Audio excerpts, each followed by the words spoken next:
Baik, mungkin sudah di-share ya slide-nya oleh Zahra. Jadi pada sore hari ini saya akan memberikan kuliah tentang anatomi dan fisiologi vaskularisasi otak. Eh, Sebelum kita masuk ke vaskularisasi dan fisiologi, harusnya sudah harus paham juga tentang anatominya ya, adik-adik. Untuk sebagai pendahuluannya, jadi ini adalah anatomi dari otak. Mungkin kalian sudah belajar juga dari buku e-book yang sudah saya bagikan kemarin. Jadi anatomi otak sendiri ini adalah tampak permukaan otak dari samping ya, Dek ya. Kalau kita dari samping, tampak yang ini adalah sebelah depan ya, frontal pole ya, lobus frontalis bagian depan. Kemudian ini bagian samping, ini adalah lobus parietal, parietalis. Kemudian di sini adalah lobus temporal dan yang sini adalah lobus occipital ya. Kutub pole itu sini adalah ujung atau kutub dari otak bagian cerebrum, otak besar bagian belakang yaitu occipital. Jadi otak kita sebut sebagai cerebrum atau otak besar ya. Otak besar itu tadi ada 4 lobus, lobus frontal, lobus parietal, dan lobus temporal, dan lobus occipital. Lobus frontal sendiri itu terbagi menjadi beberapa sulcus dan gyrus. Kalau kita lihat di sini, sulcus adalah cekungannya ini ya. Cekungan ini, lekuk-lekuk ini namanya sulcus. Nah, sedangkan yang dibentuk oleh sulcus yang bentuknya menonjol-menonjol ini ya, yang menonjol-menonjol ini namanya gyrus ya. Kalau dari depan, dari depan tampak di sini ada eh sulcus frontalis inferior. Nah, di sini ya. Ini kalau mau kita detailkan nanti mungkin kalian anatomi praktikum kalian bisa milah-milah mana gyrus frontal medial. Nah, ini ada gyrus mana nih panahnya? Gyrus frontal medial di sini, sedangkan yang ini adalah gyrus frontal inferior. Nah, yang ini medial, yang ini inferior, sedangkan yang ini adalah gyrus frontal superior. Di sini juga maaf, sulcus ya kalau ini ya. Kalau ini gyrus frontal superior. Jadi sulcus itu adalah cekungannya, selokannya, sedangkan gyrusnya adalah yang menonjol-menonjol ini. Sedangkan kalau di parietal kita lihat di sini ya pembagiannya ada sulcus presentral ya, cekungannya ini, selokannya, sedangkan yang dibentuk oleh sulcus presentral adalah gyrus presentralis. Nah, di sini ini nanti kalau kita eh, apa namanya, kita belajar ada area-area juga yang terlibat di dalam gyrus-gyrus ini. Ya, di sini nanti ada sulcus centralis atau Rolandic. Nah, di sini Rolandic ya. Rolando. Nah, sedangkan di sini adalah gyrus post centralis. Jadi di sini tengah-tengah, di sini pre, di depan pre, di belakang namanya post centralis ya. Dan di Kemudian di sini bagian parietal, ini masih frontal ya, bagian depan. Di bagian parietal ada lobus parietal superior. Nah, di sini. Kemudian di sini ada sulcus intraparietal. Kemudian di sini ada lobus parietal inferior, bagian belakang, bagian bawah. Sedangkan sini adalah gyrus angularis. Nah, gyrus angularis perbatasan antara parietal dengan temporal. Nah, ini udah masuk temporal nanti di sini ya. Kemudian di sini ada gyrus supramarginal. Ini sudah menuju ke temporalis. Nah, di sini adalah lobus temporalis, di mana di sini ada beberapa sulcus ya. Di sini ada lateral sulcus. Nah, ini lateral sulcus terbagi menjadi ada posterior ramus, ada ascending ramus, ada anterior ramus ya. Di sini adalah ujung atau pul dari lobus temporal ya. Kalau lobus temporalis ada gyrus temporal superior, ini kelihatan banget ya, superior, medial dan inferior. Di sini ada sulcus-sulcusnya, ada sulcus temporalis superior juga. Ini adalah sulcus temporalis inferior ya. Kemudian di sini masuk ke oksipital. Nah, oksipital di sini nggak terlalu banyak bagiannya, hanya sulcus parieto-oksipital yang jadi selokan lah istilahnya, seperti celah yang menghubungkan antara parietal dengan oksipital ya. Dan ada sulcus juga, transverse oksipital namanya ya, di depan atau bagian depan dari oksipital. Ini lunate sulcus. Oke.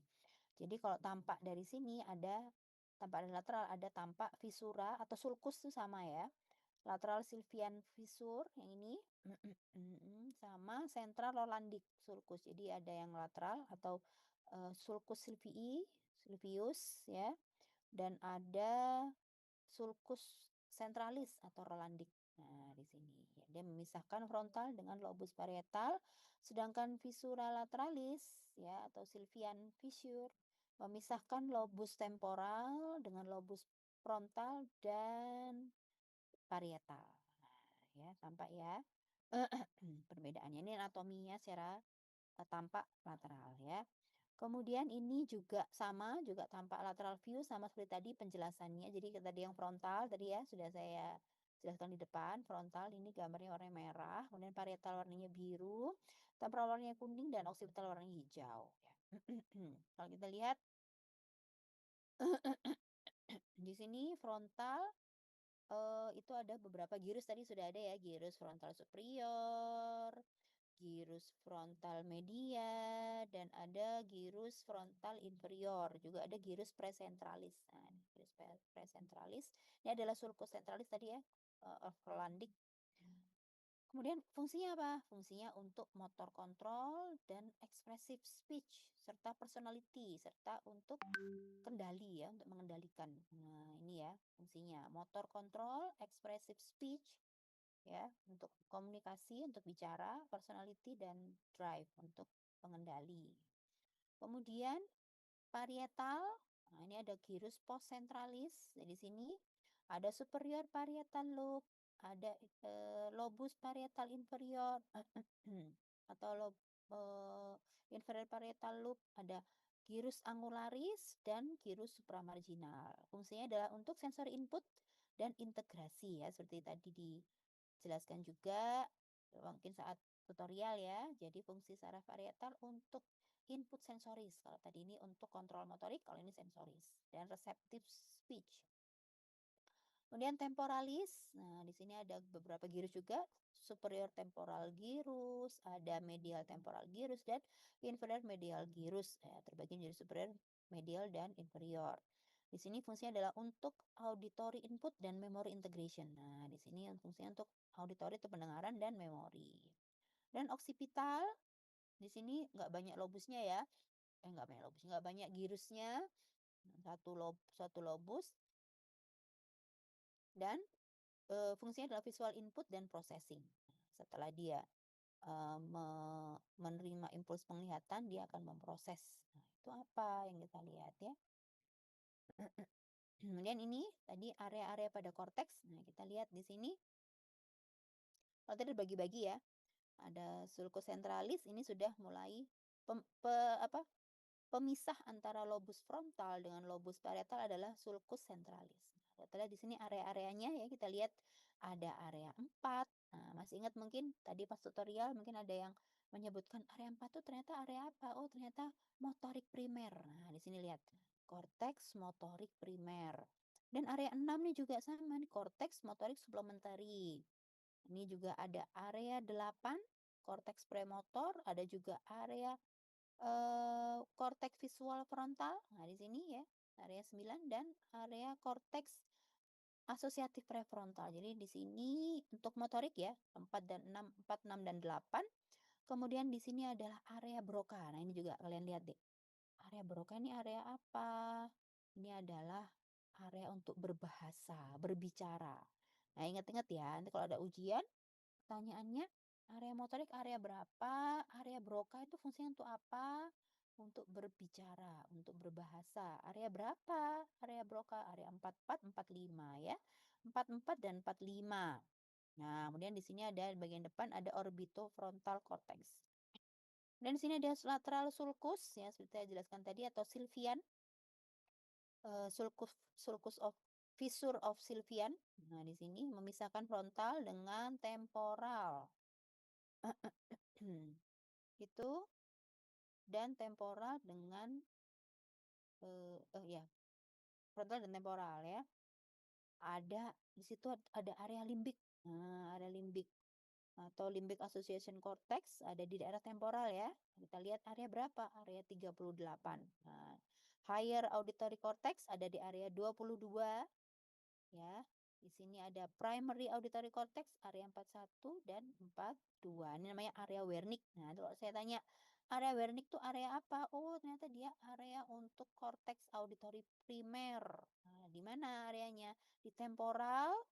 Area berapa? 41 dan 42 ya. Kalau area Broca 44, 45. Kalau area Wernicke adalah area 41, 42 ya. Kemudian yang hijau ini higher visual cortex ya. Ini juga primary visual cortex primernya dari 17, 18. Nah, kita lihat ya di sini. 17, 18 itu area cortex visual primer. Yang pakem-pakem aja, yang pokok-pokok aja diingat-ingat ya. Cerebellum. Nah, ini cerebellum otak kecil ya untuk keseimbangan dan koordinasi. Ya, diingat-ingat ya.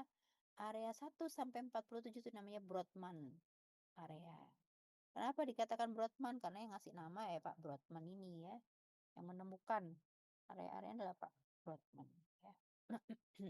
Nah, kalau kita lihat tadi kan potongannya dari samping ya. Nah, sekarang kita lihat potongannya dari depan. Nah, dari depan ini sebelah otak, ini otak kanan ya. Di sini nggak kelihatan otak kanan, ini otak kiri ya. Kita lihat pasiennya menghadap ke kita ya. Pasien menghadap ke kita. Kita lihat otaknya kalau misalnya dibelah gitu ya. Ini pasien sudah kadaver, bentuknya sudah mayat ya. Kadaver. Kita belah otaknya, kita lihat bagian-bagiannya ya. Di sini bagian tengah ini yang menghubungkan antara hemisfer kanan dan hemisfer kiri namanya adalah corpus callosum. Dan yang kedua ada ventricle lateral, mungkin pernah saya jelaskan saat kuliah hari Jumat lalu, ventricle lateral atau ventricle 1 dan 2 ya, 1 dan 2. Kemudian ada sulcus seperti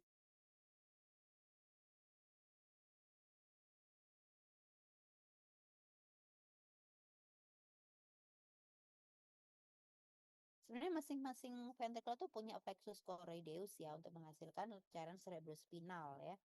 Tapi untuk ventricle lateral letak plexus choroideusnya ada di sini. Untuk mensekresi LCS ya. Kemudian di sini ada nucleus caudatus ya, di sebelahnya ventricle ada talamus. Tadi ini kita bahas juga tentang talamus karena dia adalah stasiun relay. Stasiun relay itu adalah apa? Stasiun pemancar lah ya, kayak pemancar. Jadi kalau sinyalnya itu sulit tapi dengan adanya relay atau stasiun pemancar, maka sinyalnya akan lebih kuat. Nah, begitulah perumpamaannya ya. Perumpamaannya akan lebih kuat. Jadi talamus itu tempat berkumpulnya jaras-jaras atau bukan jaras-jaras, input-input sensoris itu ditampung di talamus, kemudian sama talamus dikuatkan sinyalnya ke area sensorik primer ya atau area asosiasi. Nah, kalau sudah masuk ke bawahnya lagi, jadi ini ya, ini adalah area korteks ya, maksud itu korteks itu berarti di bagian luar, bagian tepi ya.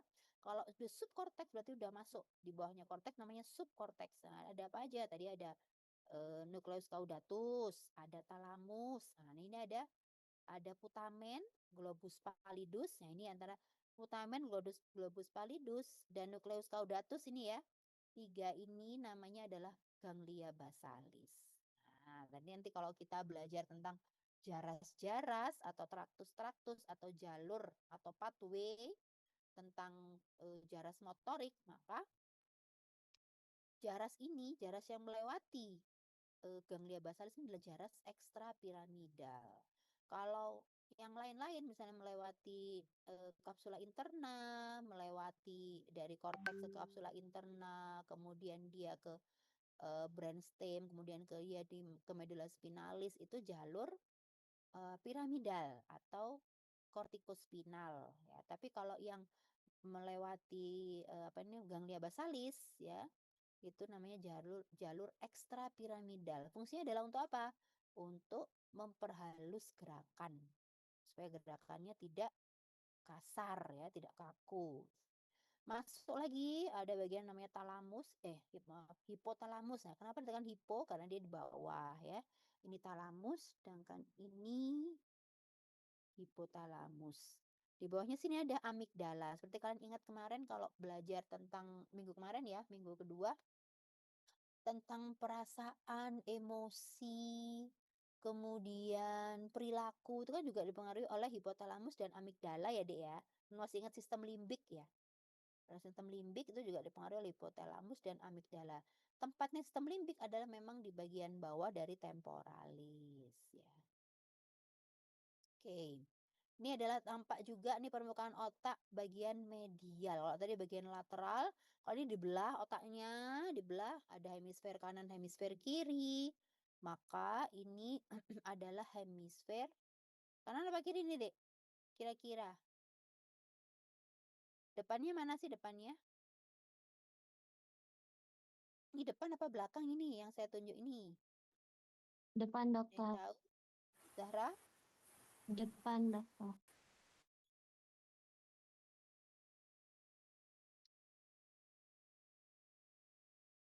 Nggak tahu. Ini bagian depan ya, namanya juga anterior, ada tulisannya anterior. Karena ini bagian depan, karena sudah kelihatan ini adalah otak kecil. Nah, otak kecil ini bentuknya seperti ini, Dek. Kalau otak kecil bagian belakang, berarti yang depannya sono, karena sudah ada kongka-kongka nasalis ini ya, hidung, rongga hidung, di sini warna merah ini. Sedangkan yang belakang ini sudah tampak adanya cerebellum, otak belakang, otak kecil. Makanya bagian depan adalah bagian sini ya. Jadi otak ini dibelah, otomatis yang ini adalah otak kanan ya.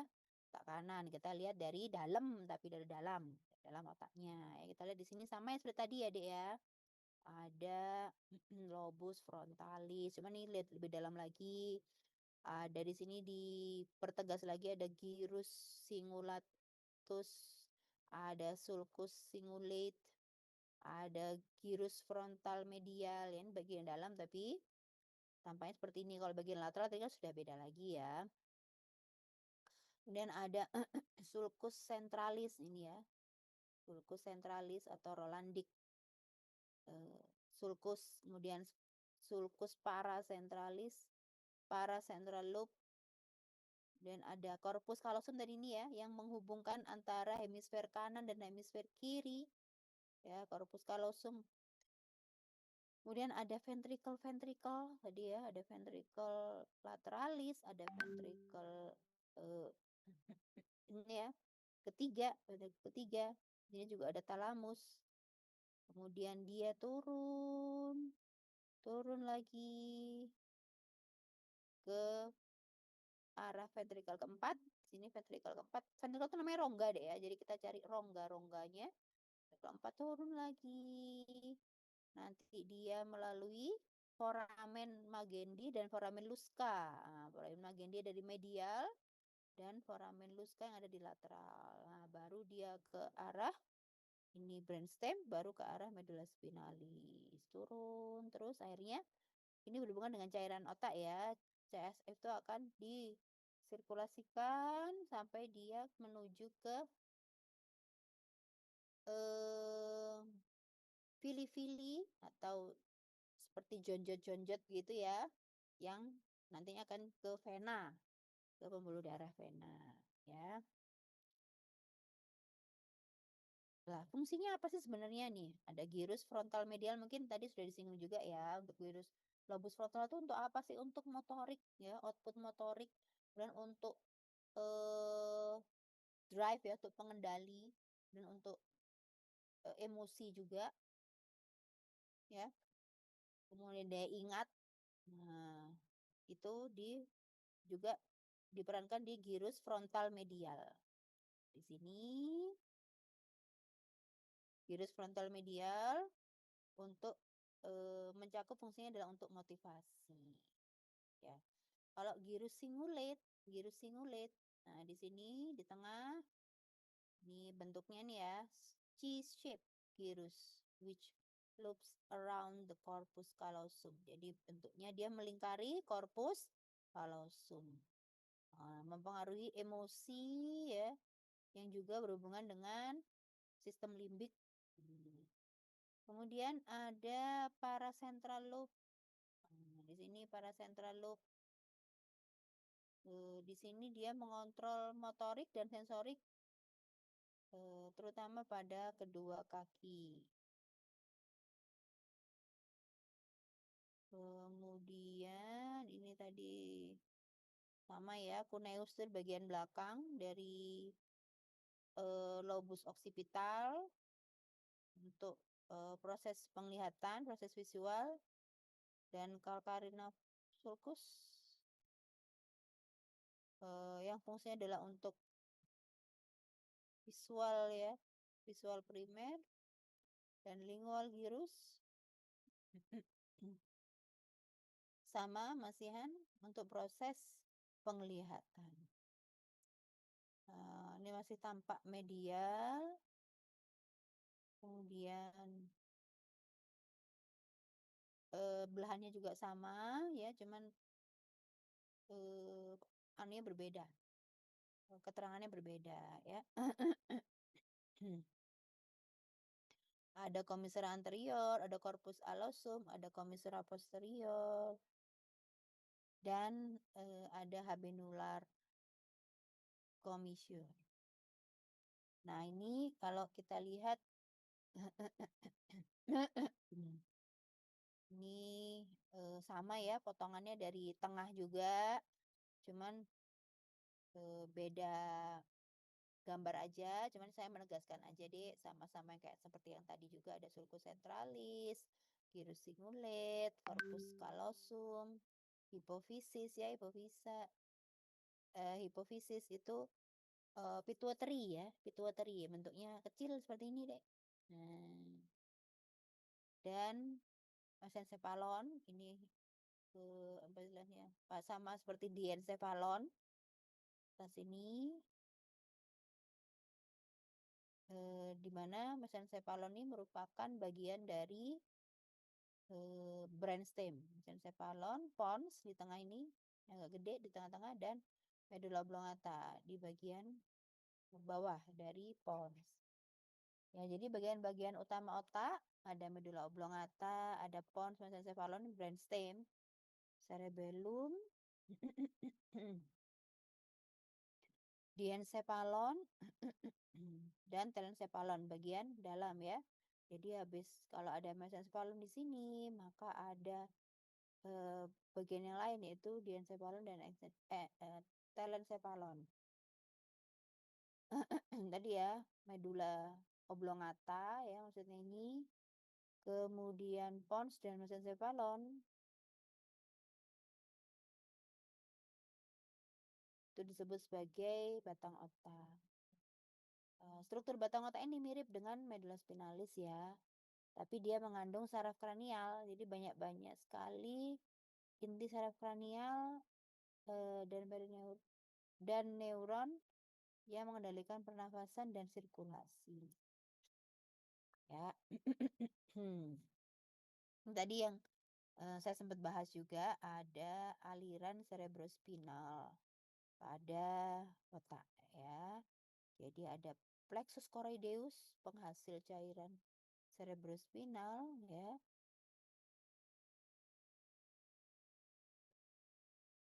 Kemudian ada ventricle lateral, yang ini ventricle lateral. Kemudian ada internal CSF space, warnanya ungu muda.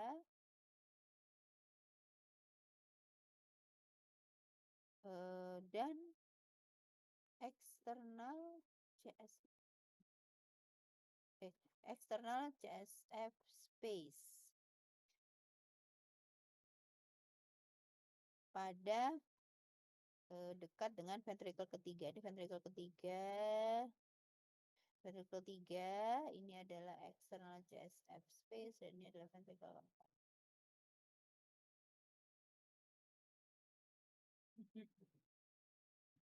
Ini jika kita lihat insular cortex itu, insular itu bagian dalam.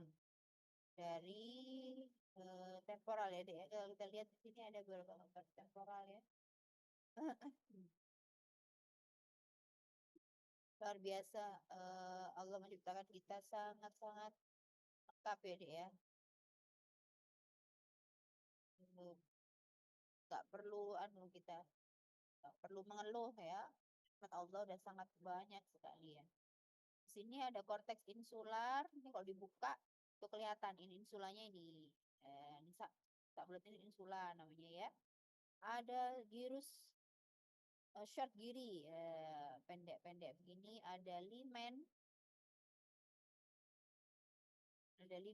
sulcus centralis juga. Ada gyrus tolong gyrus. Kemudian ada sirkular untuk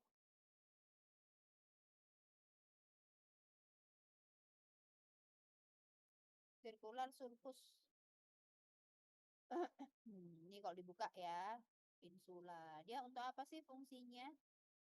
Insula ini bisa berperan juga hampir sama seperti daerah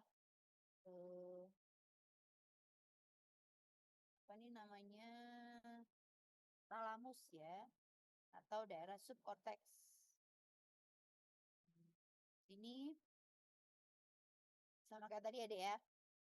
Ada frontal tapi kita lihat dari inferior bagian bawah. Nah, kita bagian bawah akan tampak cabang-cabang dari saraf-saraf kranial ya. Sini ada orbital, ada olfaktorius. Olfaktorius itu untuk menghidu ya, membau.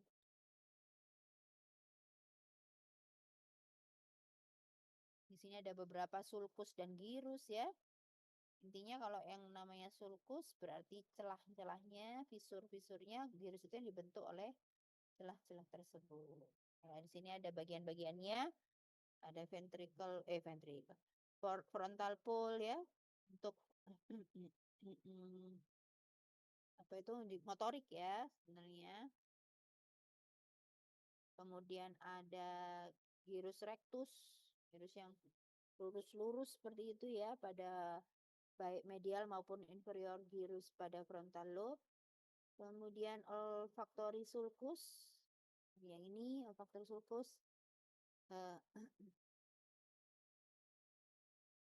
Kemudian ada orbital giri and sulci yang dia berjalan di bagian bawah dari frontal lobus frontal, kemudian dia mengarah ke mata dan temporal pole. Bagian samping yang untuk yang berbahaya sekali saat orang-orang pasiennya mengalami trauma kepala. Ungkus ada di tengah-tengah ya, ungkus untuk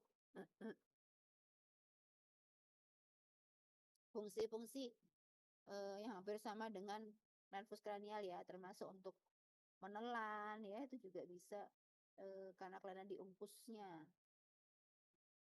Kemudian ada parahipokampal gyrus. Ini sebelahnya dekatnya ungkus ya. Dia berperan dalam emosi, sistem limbik juga.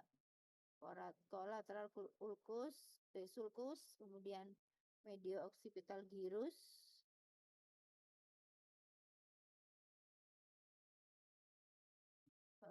Kemudian occipitotemporal sulcus. Ini occipitotemporal sulcus.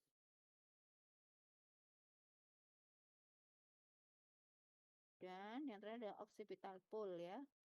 Bagian occipital, celah occipital atau ujung occipitalnya ini juga harus hati-hati saat trauma kepala. Ini adalah cerebellum. Kemudian kita lihat ini adalah permukaan superior, bagian atas dan bagian bawah ya. Bagian atas tampak ini adalah superior vermis. Nah, bagian tengah namanya vermis ya deh ya. Vermis ini kayak namanya anu ya deh. Namanya obat cacing. Vermin itu ya. Vermin. Ini vermis namanya ya. Di atas itu ada lobus centralis, kemudian di tengahnya ada namanya culmen, declive, dan folium. Ini ada lobus anterior, ini adalah lobus middle. Ini ada beberapa ya fungsinya cerebellum di sini. Bagian anterior itu bisa sampai menjadi atrofi pada alkoholik. Nah, makanya kalau fungsi cerebellumnya terganggu, maka dia jalannya mulai geloyoran, ya, sempoyongan, ya, vertigo. Juga bisa karena gangguan cerebellum. Kemudian pada bagian middle lobe, nah ini bisa menyebabkan herniasi juga jika ada kelainan di sini. Herniasi itu kayak proses desak ruang gitu ya dia, yang melibatkan cerebrum atau cerebellum. Sedangkan lokulonodular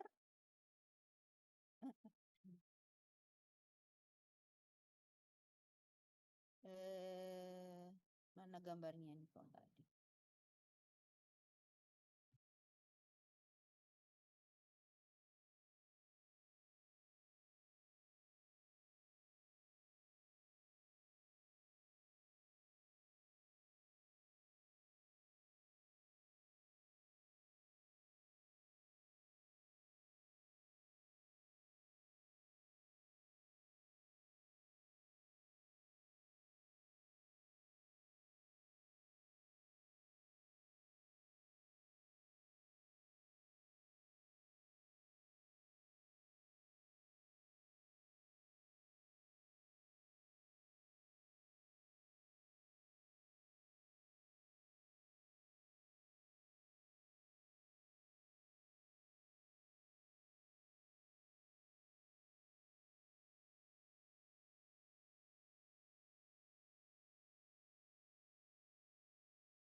Maaf ya dek, sinyal saya kurang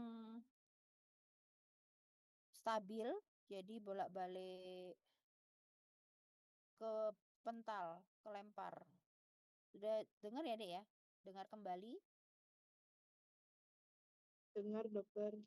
Oke, ini floculonodular pada cerebellum.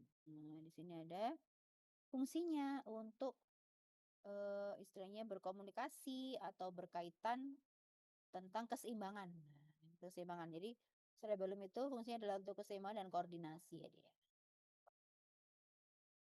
Oke, ini interiornya, interior bagian dalam berarti ya.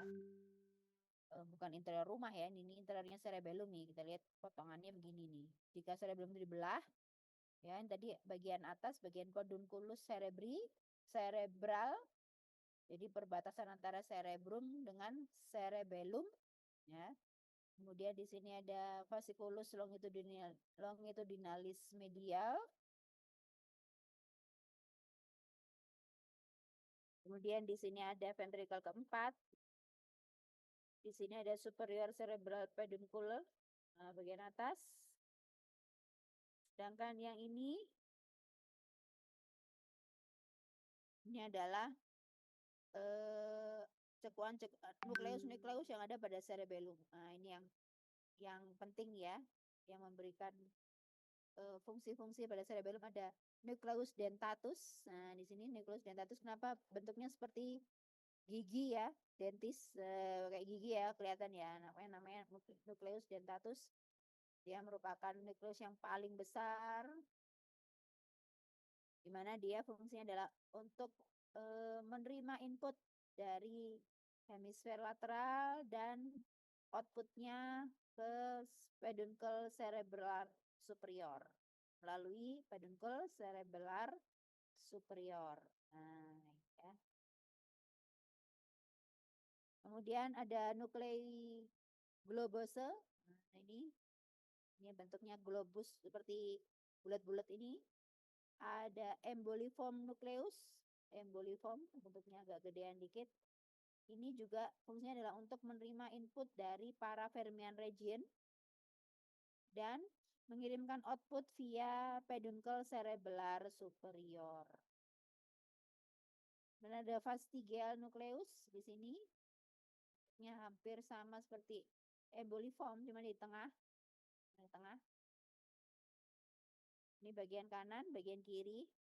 Ini fungsinya adalah untuk menerima input dari vermis dan dari floculonodular yang tadi kalau bagian atas tadi kelihatan ya warna biru tadi ya. Dan outputnya, keluarannya lewat juxta restiform body. Ada peduncle inferior cerebellar. Jadi dia tuh punya cortex juga sama kayak cerebrum. Punya cortex juga. Punya white matter dan deep nuclei. Ini white matter, warnanya putih, dan ada nukleusnya, nukleinya. Ya. Dan dia dibagi-bagi ke menjadi beberapa bagian yang dibagi oleh namanya folia ya.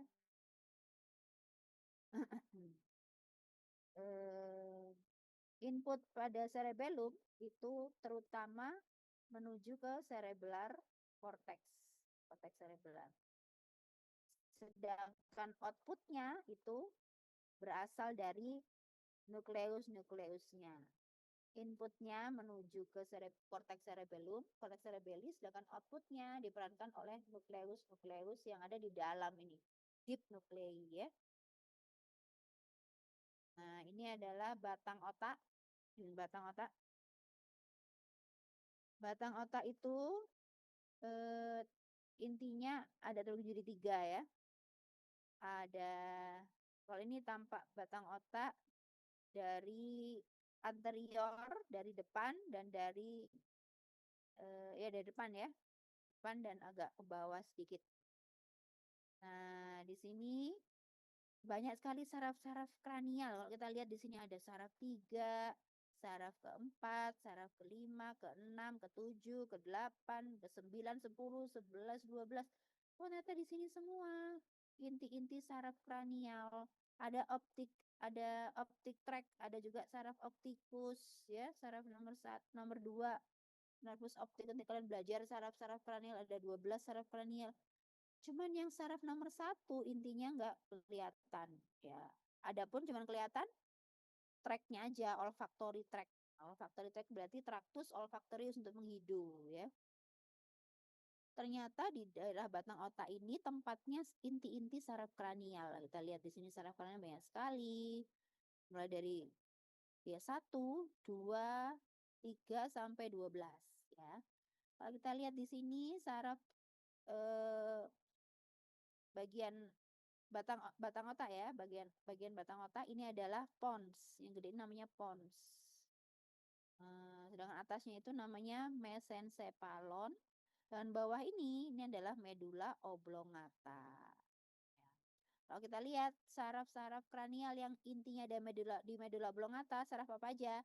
Ada saraf nomor 9, nomor 10, nomor 11 dan nomor 11 dan nomor 12.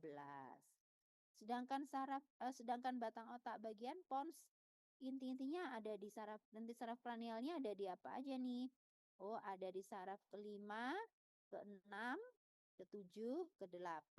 Nah, ini ada di bagian pons. Sedangkan yang 4, trochlearis, oculomotor ya, 3, 2 dan 1. Kalau 1 lebih ke atas lagi ya, dia langsung korteks soalnya. Itu ada di mesencephalon ya, bagian atas dari brainstem atau batang otak. Nah, kalau di sini ada namanya optik chiasma opticum. Ini adalah untuk penglihatan ya, Dek ya. Di sini ada ini mata. Ini karena kita ada di belakang, berarti ini mata kiri, ini mata kanan. Dia akan menyilang ini, kita lihat menyilang ya. Namanya di sini ada chiasma opticum, menyilang. Persilangan antara antara nervus opticus yang kanan dan nervus opticus yang kiri menyilang di apa namanya ini? Chiasma opticum ya. Kemudian ada tuber cinereum. Nah, ini ya bentuknya seperti bulat-bulat ini. Ada mammillary bodies ya. Ini masing-masing punya fungsi sendiri-sendiri, terutama kalau ini untuk kelenjar ya. Nah, kelenjar berhubungan dengan hipofisis atau pituitary. Kalau mammillary bodies ini ya, yang bentuknya dua ini kayak mame memang ya bentuknya ya. Itu untuk fungsi memori dan emosi yang berhubungan dengan sistem limbik. Ada juga cerebral peduncle di sini untuk merupakan apa ini namanya bagian dari cerebral yang juga merupakan inti dari tempatnya saraf-saraf kranial yaitu saraf nomor 3. Ya, saraf nomor 4 ini sudah untuk gerak bola mata, Adik. Saraf nomor 4 ya. Saraf 5 untuk saraf sensoris di wajah, kulit wajah dan sensoris di mulut, lidah dan otot-otot pengunyah. Nah, itu saraf nomor 5. Saraf nomor 6 ini untuk gerak bola mata juga ya. Kemudian untuk saraf nomor 7 untuk ekspresi wajah, untuk mimik wajah ya, maka saya suruh meringis, mencucu itu ya saraf nomor 7.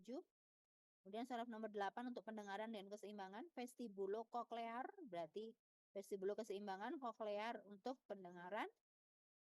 Sedangkan yang 9-10 untuk menelan, 9-10 untuk menelan, untuk bersuara juga ya.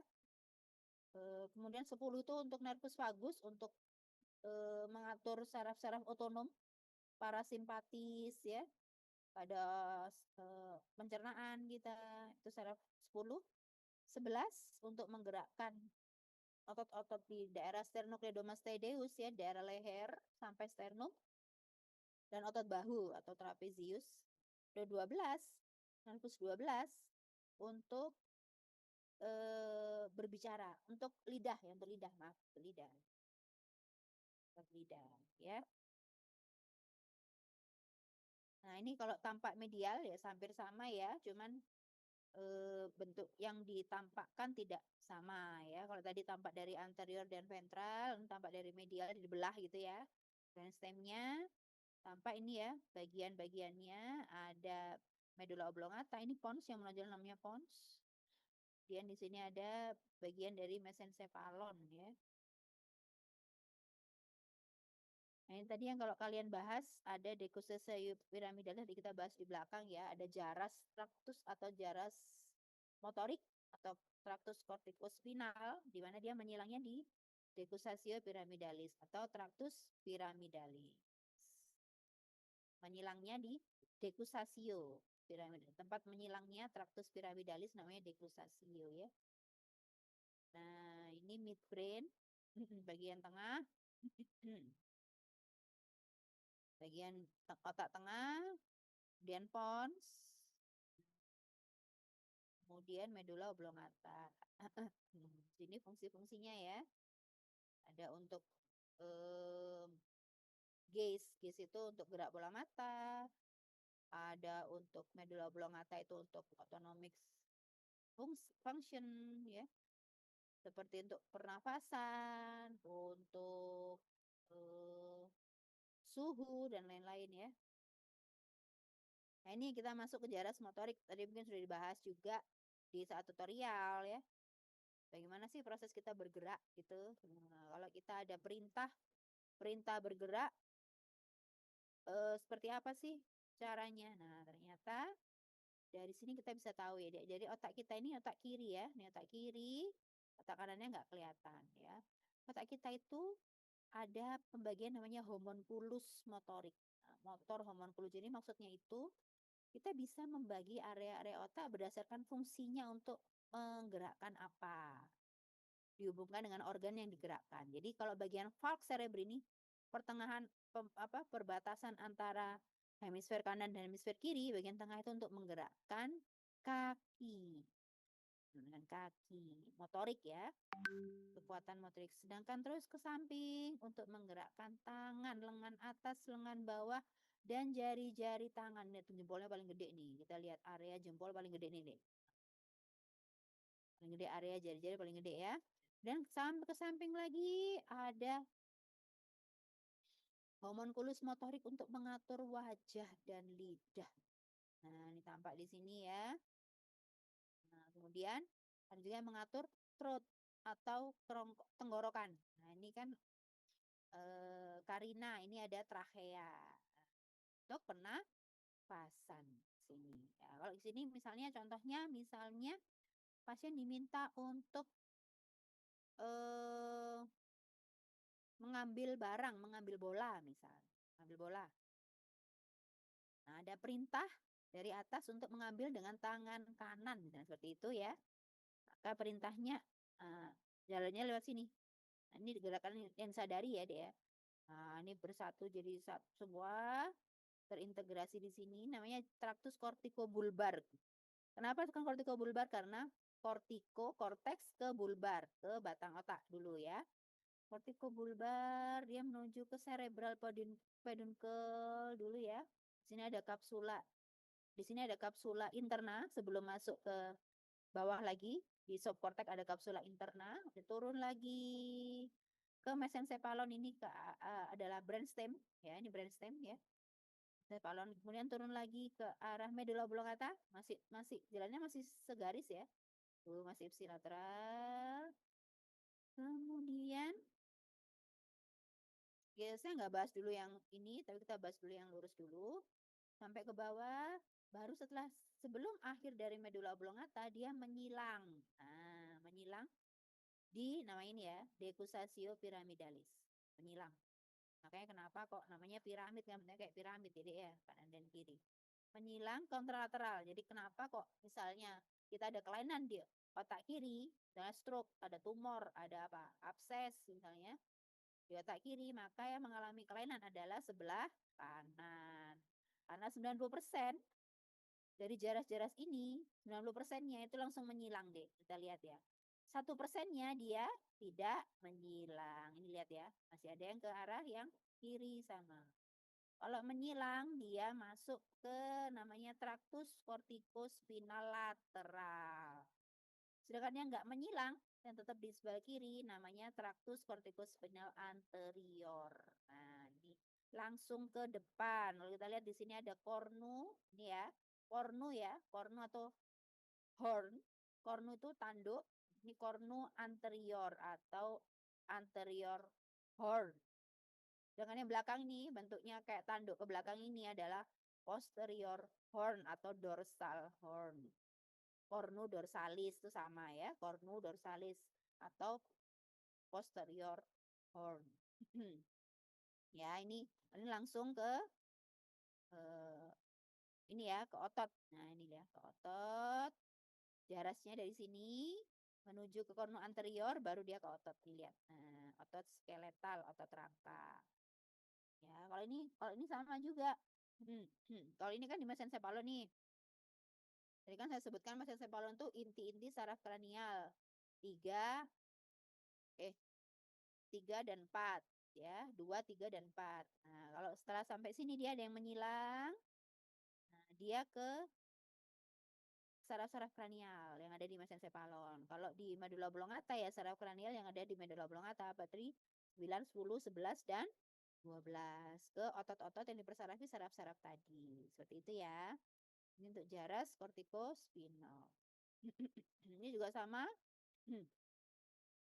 Cuman tadi ini dihubungkan dengan area-area yang tadi sudah sebutkan tadi, ada area 6, area 4, ada area 8 ya. Nah, ini untuk motor area ada area 4, premotor area 6 ya. Kemudian nah ini kita minus itu tadi ya. Kalau motor area, nah kita ini lihat ya. Nah, jarasnya sama kayak tadi ya. Dari kiri, ini kiri, terus turun di ini di kapsula interna, subcortex, kemudian turun di arah brainstem, ini brainstem. Turun dia, ini medulla oblongata, baru dia menyilang. Kita lihat ya, dia menyilang. Nih, di decussatio pyramidalis dia menyilang. Ini ya jarisnya menyilang ke arah kortikospinal. Nah, kortikospinal. Terus dia dihubungkan sama cornu anterior menuju ke otot. Ini namanya sudah lower motor neuron. Lower motor neuron itu berarti sudah ke saraf tepi ya, ke ototnya. Sedangkan yang ini kita lihat di sini adalah jaras ekstrapiramidal. Kita di sini adalah piramidal itu yang dari motor area. Kalau ekstrapiramidal sudah dari premotor ya, dari premotor. Jarasnya berbeda, dia lewatnya di basal ganglia. Nah, masuk sini. Sama turun turun turun. Sampailah di ekstrapiramidal dia menyilang juga sama kayak si piramidalis juga, cuman karena asalnya berbeda, maka fungsinya pun juga berbeda, ya. Dia untuk memperhalus gerakan. Jangan lupa ada bagian dari yang dari motor area tadi yang tidak menyilang ya, tapi hanya 10%. Nah, itu terus di bagian tengah, ya. Nah, ini nama ya traktus kortikospinal dari area motorik primer, area 4. Ini ada seperti tadi ya, ini homunculus motorik namanya, Dek. Homunculus motorik, ada bagian ibu jari, ada ankle, ada lutut, ada apa ini pinggang, hip ya. Trunk, ada body, shoulder, ada elbow, siku, ada wrist, pergelangan tangan, finger, sama ibu jari, tangan juga. Ya, ini ada wajah, lidah, dan tenggorokan. Trachea ya, di sini terbagi-bagi deh. Kalau kita lihat secara ininya, secara makrosnya, kalau ini nggak dibelah, kalau ini nggak dibelah, ini kan dibelah. Ini nggak dibelah, bagi-bagi menjadi beberapa area. Jadi satu area ini bisa mengontrol banyak organ ya. Ada yang mengontrol panggul, trunk, tubuh, ada lengan, ada tangan, dan ada wajahnya di area 4. Kemudian sini ada area 6, area premotor. Jadi satu area itu banyak sekali fungsinya seperti ini ya. Kemudian sama kayak tadi dia jalan lihat kapsula interna ya. Posterior limb. Kemudian jalan terus menuju ke midbrain ya, sudah mesencephalon ini, sudah brainstem. Terus ke pons, terus sampai medula oblongata sebelum berakhir dia menyilang. Nah, menyilang menuju lewat decussatio pyramidalis ya. Kita lihat di sini 90% dari corticus spinal itu menyilang, hanya 10% tidak menyilang ya. Yang anterior direct, sedangkan yang lateral dia cross, dia menyilang dulu. Situ sini juga tampak fungsinya. Jadi dari area 4 ini dan area premotor ya, area 6, gyrus postcentralis, area 3A, 3B 1 dan 2. Mungkin di gambar yang tadi ada nomor-nomornya, dan parietal cortex ya, yaitu di bagian belakang sini parietal itu fungsinya adalah untuk apa ya, menghantarkan baik itu motorik maupun sensorik ke bawah ya, namanya juga descending system. Jadi dia mengandung banyak sekali fibers ya, 1 juta lebih serabut saraf. Dan 70%-nya adalah myelinated. Myelinated itu terselubung, dia punya selubung sarafnya, punya myelin. Ya, kemudian dia turun tadi ya melalui corona radiata, kapsula internal, kemudian cerebral peduncle, pons, dan medula oblongata ya. Tadi sudah. Ini penjelasannya aja ya. Kalau kortikobulbar agak berbeda ya tadi ya. Bulbar karena di saraf kranial, jadi yang kita fokuskan adalah di kepala, kranium. Nah, jadi mulai dari leher, brow ya, alis, kemudian bulu mata, kemudian hidung, bibir, lidah, laring, itu namanya bulbar. Untuk kranium ya, kranial ya.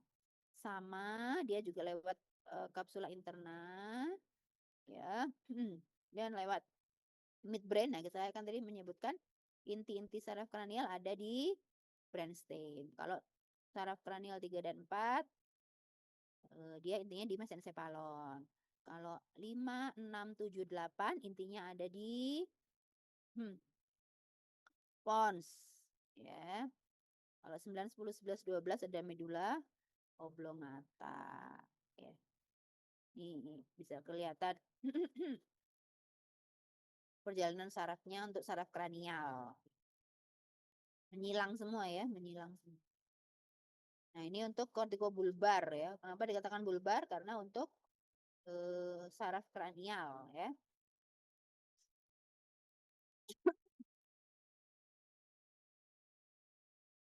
Yang bersama ya. Nah, sekarang jarak sensorik, Dek. Seperti saya sebutkan tadi, ada motorik, ada sensorik kan? Sensorik itu fungsi untuk apa aja sih? Ada proprioseptif, ada posisi, raba, tekanan, dan getaran. Ya. Kalau kalau sensorik, kalau motorik kan dari atas tadi kita descending, kalau sensorik dari bawah kita bacanya ya ascending ya. Jadi proprioseptif, posisi, raba, tekanan, dan getaran itu masuk ke ganglion dorsalis medulla spinalis. Nah, kita lihat di sini ya. Ini adalah cornu dorsalis medulla spinalis. Nah, setelah dia masuk, dia akan dilanjutkan berupa tractus spinocervical tract. Nah, ini kan tadi masih taraf lumbal ya. Lumbal spinal cord. Masuk ke cervical, masuk juga ke cervical, terus ke atas. Ke atas terus melalui serabut saraf arcuatus internal ya, ini di daerah medula oblongata ya, masih ke atas tapi dia udah mulai menyilang. Nah, mulai menyilang ke bagian kontralateral, terus ke pons, terus ke mesencephalon, baru masuk ke cerebrum. Nah, kalau kita lihat di sini dia masuk ke bagian otak untuk yang sensoris, yaitu di parietal. Sebelum masuk ke parietal, jangan lupa ini, lihat, ada relaynya, yaitu lewat talamus dulu. Nah, dia merupakan ventral posterolateral nucleus ya. Di sini ada ventral VPL dari talamus. Sama talamus dihantarkan lagi ke parietal supaya dipersepsikan. Oh, ini saya diraba ini di bagian tangan. Nah, jadi terasa, oh rabanya di bagian tangan, tahu gitu ya. Terus ke gyrus ini ya, pons centralis. Nah, nanti direspon bagaimana motoriknya nanti setelah di korteks asosiasi baru ke motorik. Nah, motoriknya apa? Menapiskah? Kalau ada getaran atau ada tekanan dia akan menapis atau bagaimana? Itu respon di motorik kayak tadi ya, descending pathway. Ini ascending pathway. Ini ya, akson bermielin itu untuk memediasi raba, getaran, dan posisi. Ya. Oke, ini ada second order. Second order itu berarti ya, kedua. Kalau third order berarti ini kalau second order berarti di daerah medial itu di talamus ya. Kalau third order, ini second order. Kalau kalau third order itu dari talamus ke kapsula interna. Nah, third order atau neuron ketiga. Jadi tahu misalnya ini ya, grapestesia. Kalian kan biasanya main-main tulis-tulisan di tangan sambil tutup mata. Ini tulisannya apa? Itu termasuk dalam apa ya? Tes-tes untuk sensorik ya. Nah, kalau sensorik suhu dan nyeri itu beda lagi traktusnya. Ya, kalau tadi spinocervicalis, kalau ini spinothalamicus. Nah, sini ya. Sama semuanya ke VPL ya. Ventral posterolateral dari talamus. Sama ya, semuanya ke gyrus postcentralis. Kemudian vaskularisasi. Vaskularisasi, kita lihat dari sini dari aorta ya. Lengkung aorta, ini ada left, ini bagian kiri, bagian kanan ya. Bagian kiri dia bercabang ya menjadi arteri vertebralis, ini ya vertebralis kanan, vertebralis kiri ya, subclavia itu menjadi vertebralis. Nah, nanti arteri vertebralis kanan dan kiri bersatu menjadi arteri basilaris. Dari arteri basilaris dia nanti akan bercabang-cabang. Yang pertama dia akan menjadi arteri cerebral posterior yang kiri.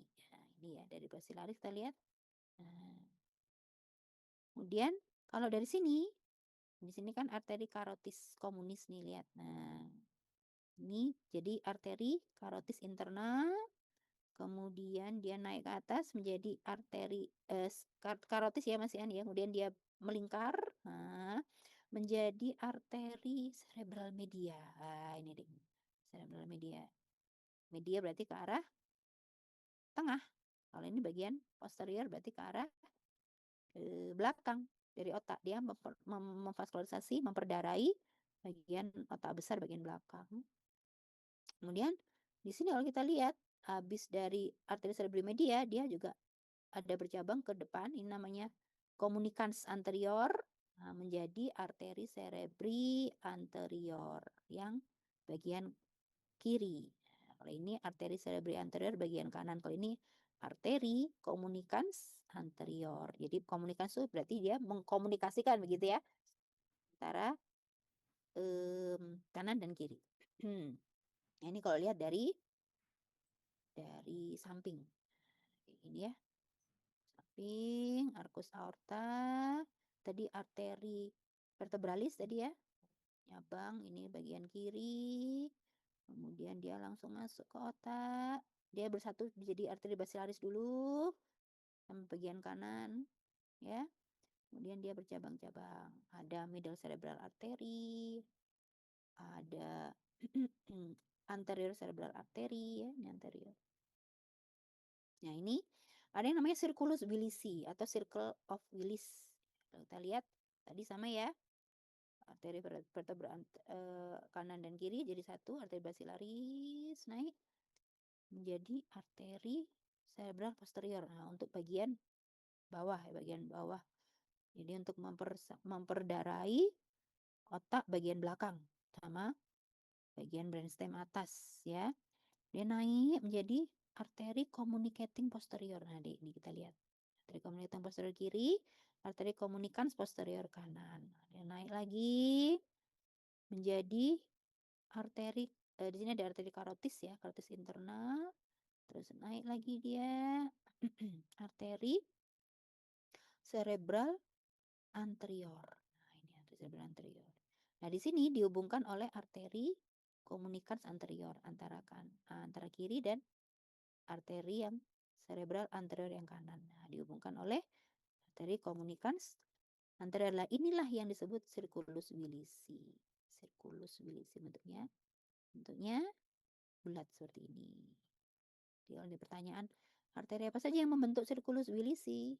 Tahu ya, arteri communicans posterior. Kemudian di sini ada arteri karotis internal. Ada arteri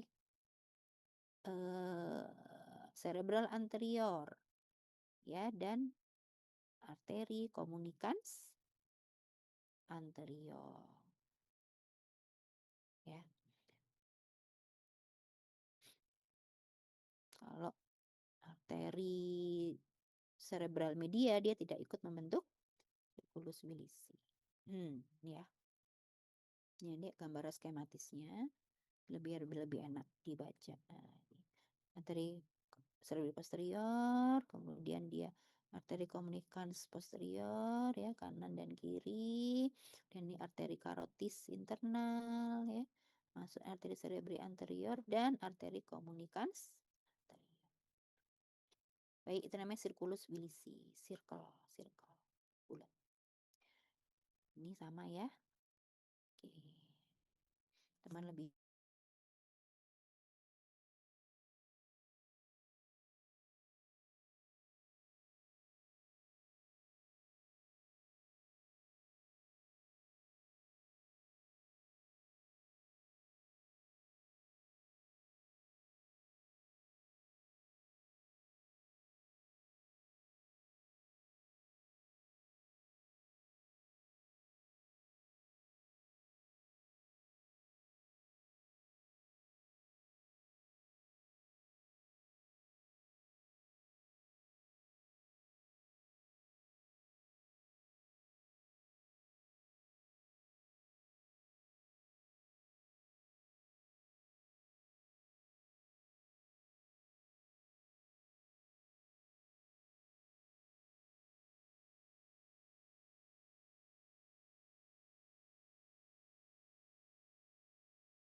Mohon maaf ya, Dek, saya sering terlempar ini.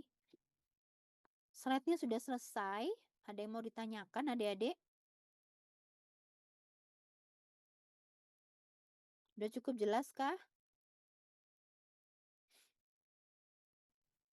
Sudah, dokter. Udah ya. Oke, kalau tidak ada yang mau tanyakan, slide-nya sudah saya kirim ke Zahra. Nanti kalian bisa buat baca-baca. Terima kasih adik-adik semua. Jika ada pertanyaan, semoga bermanfaat. Apa yang sudah saya berikan sore hari ini. Mohon maaf bila banyak kurang berkenan. Saya akhiri. Assalamualaikum warahmatullahi wabarakatuh.